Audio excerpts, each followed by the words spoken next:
clouds grow dark as a figure in the sky approaches with impressive speed. The bright feathers of this enormous winged creature make for a stark contrast in the sky. With every flap of its wings, the rumbling of thunder can be heard. People stare in awe at this powerful protector and enforcer. Behold, the mighty Thunderbird.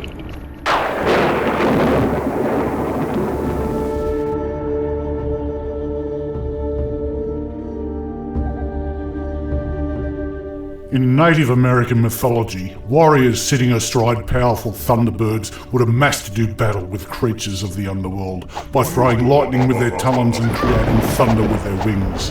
Today, a millennia later and half a world away, riders again sitting astride their thunderbirds, creating thunder from their pipes and sparks from their pegs, amass to do battles with their demons by drinking piss and talking shit.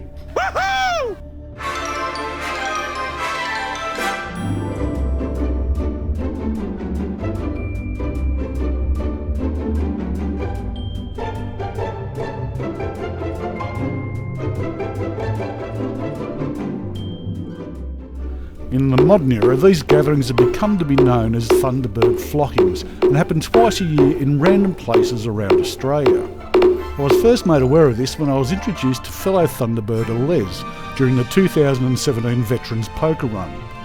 The meeting captured here, to which my daughter ungraciously queried, "Isn't that just 3 photos of you, Dar?" Les informed me that as I ride a Thunderbird and didn't as yet appear to be a complete and total wanker, I could join the ancient order of the Thunderbird Flockers just by registering on Facebook. This would allow me to flock. So I did, and then promptly forgot all about it.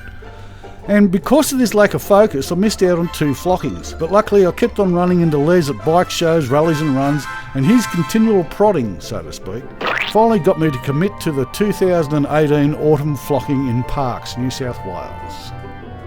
We organised a ride with the Canberra contingent of Les, obviously, and Steve, a retired aeronautical engineer who had retuned his expertise to motorcycle maintenance in his spare time. His knowledge is as diverse as the noises he makes when he's trying to get up and down while working on the bikes. And finally there was Brownie, a really nice bloke who later tragically, after a failed penile enhancement surgery, was forced to sell his T-Bird to buy a Harley in a futile attempt to compensate.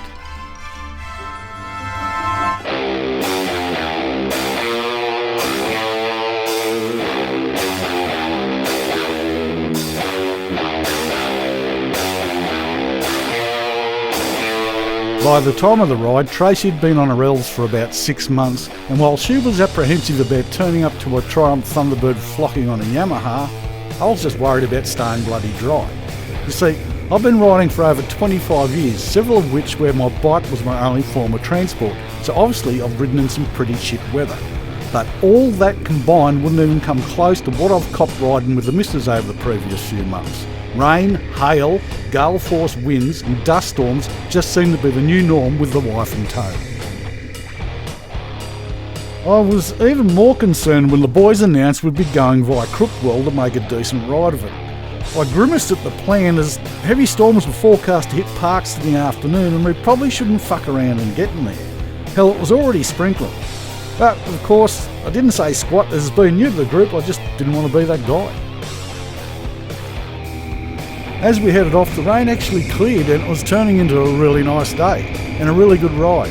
There's some bloody brilliant country back roads all around New South Wales that have stuff all traffic and are just simply relaxing and nice to ride. And the roads around Gunning, Crookwell or Burra are no exception. But after refuelling at Cowra, I spied darkness in the distance. You know, we almost made it. We only had about 50 clicks to go when the storm front loomed large ahead. Steve-O up front appeared to be ready to just fucking go for it, and Les really had to plan it to round him up so we could pull up and don the wet weather gear. Kitted up, we continued on, and the storm was soon upon us. Actually, it looked pretty cool, as it had a very distinctive bow wave and huge bolts of forked lightning harpooning the ground ahead. Plus it was kicking up a wall of red dust, which I've never seen before. Unfortunately, the video just doesn't do it justice.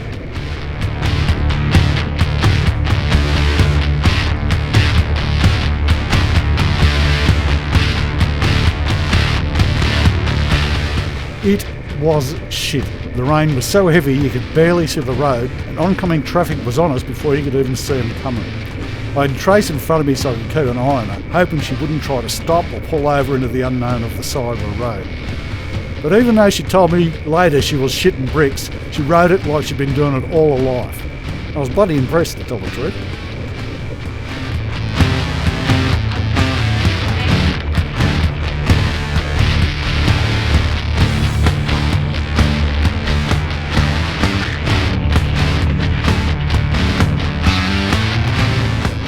But even after riding through the storm it was pretty fun, as the glare from the sun reflecting off the water on the road made it almost impossible to see, let alone tell if there's any sort of washaways or whatever. So I was forced to utilise the missus out in front like a white cane, so if she went arse up I'd know not to go there.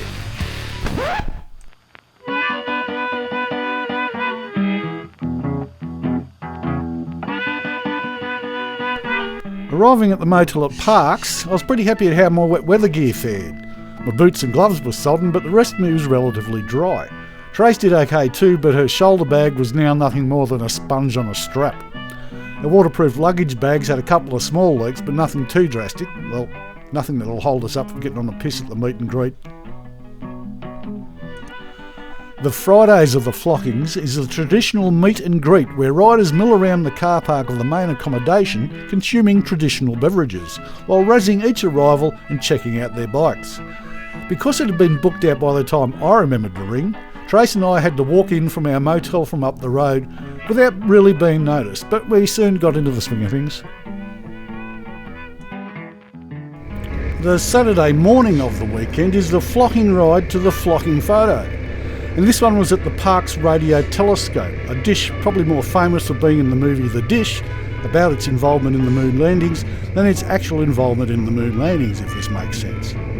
Well anyway, it was then when I was getting ready for the ride that I noticed that in my haste to drink beer the day before, I'd mindlessly stuffed my soaking wet gloves inside my helmet, which didn't help with the surprisingly cold come of the day.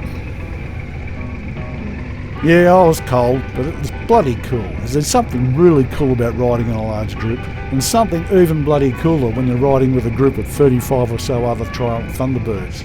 And while lapping it up, we arrived at the dish before I knew it. And this is where I had a bit of a giggle as I watched the missus and her yummy dutifully socially distancing themselves from the other two birds.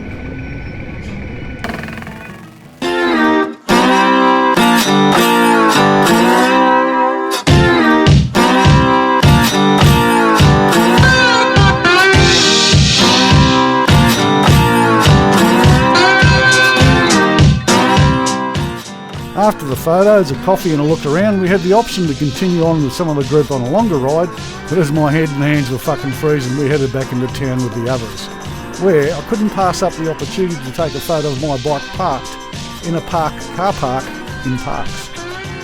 Thank you very much. After lunch, we wandered into the pub for a few and found a fair amount of flockers in a forum of frivolity, which made for a fun afternoon. They really are a great bunch of genuine people and a great laugh. And by the time dinner rolled around, I well and truly had the wobbly boot on. The Saturday night function is the final formality of the flocking, where thanks are given to the organisers, newbies officially welcomed, updates and news of non-attendees, and votes on where the corresponding flocking will be held the next year, and who will be organising. And all this happens as an autonomous collective, as there's no hierarchy within this group at all. Everybody just pitches in. And the next morning, Sunday, was farewells to all as our little contingent headed off to Macca's for a hangover breakfast. After the standard pancakes and hot coffee, we then assisted a broken down Harley rider in locating his battery on his bike to facilitate a jump start. I shit you not. And then we headed off home, where of course it rained along the way.